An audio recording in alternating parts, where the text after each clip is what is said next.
کیا آپ جانتے ہیں کہ انسانی تاریخ کا وہ پہلا انسان کون تھا جس نے پہلی بار قلم پکڑ کر زمین پر لکھنا سکھایا؟ وہ کون سی ہستی ہے جس نے انسانوں کو جانوروں کی کھالیں چھوڑ کر سلے ہوئے کپڑے پہننا سکھایا؟ لیکن اس سے بھی بڑی حیرت کی بات یہ ہے کہ کائنات میں ایک ایسی شخصیت بھی موجود ہے جس نے اللہ سے موت مانگی۔ اے میرے رب، مجھے موت کی حقیقت دکھا دے تاکہ میری عبادت میں اور پختگی آئے۔ جی ہاں، ہم بات کر رہے ہیں حضرت ادریس علیہ السلام کی، جن کے بارے میں قرآن کہتا ہے، اور ہم نے انہیں ایک بلند مقام پر اٹھا لیا۔ مگر وہ بلند مقام کہاں ہے اور وہ آج کس حال میں ہیں؟ یہ سب آپ اس ویڈیو سیریز میں جانیں گے۔ دوستو، آج سے ہزاروں سال پہلے حضرت آدم علیہ السلام اور حضرت شیت علیہ السلام کے بعد ایک ایسا دور آیا جب انسان علم کی طرف بڑھ رہا تھا۔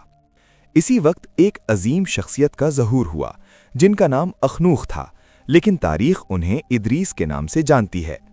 انہیں ادریس اس لیے کہا جاتا ہے کیونکہ وہ اللہ کے صحیفوں کا کثرت سے درس دیتے تھے۔ وہ نہ صرف ایک نبی تھے بلکہ ایک عظیم موجد بھی تھے۔ انہوں نے انسانوں کو کپڑا سینا سکھایا، سوئی بنائی، اور جب وہ سلائی کرتے تو ہر ٹانکے کے ساتھ سبحان اللہ کہتے۔ حضرت ادریس علیہ السلام کا سب سے بڑا کمال قلم تھا۔ وہ پہلے انسان تھے جنہوں نے لکھنے کا علم عام کیا۔ انہوں نے علم کو محفوظ کرنے کا طریقہ سکھایا اور معاشرے کو منظم کیا۔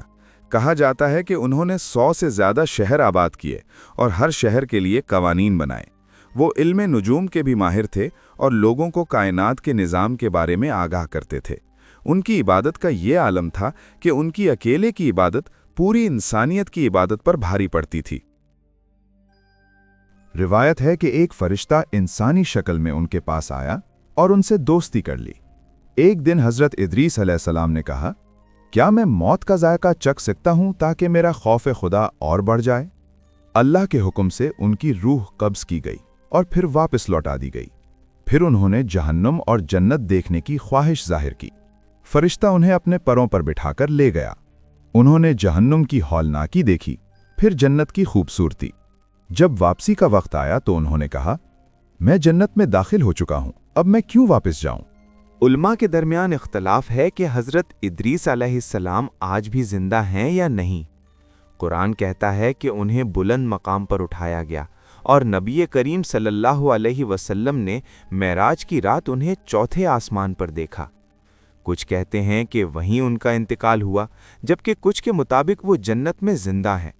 انہوں نے طوفان نوح کی پیشگوئی بھی کی اور اپنی قوم کو خبردار کیا، لیکن لوگوں نے ان کا مذاق اڑایا۔ آخر میں انہوں نے نصیحت کی، پاک رہو، نماز قائم کرو اور ظلم سے بچو۔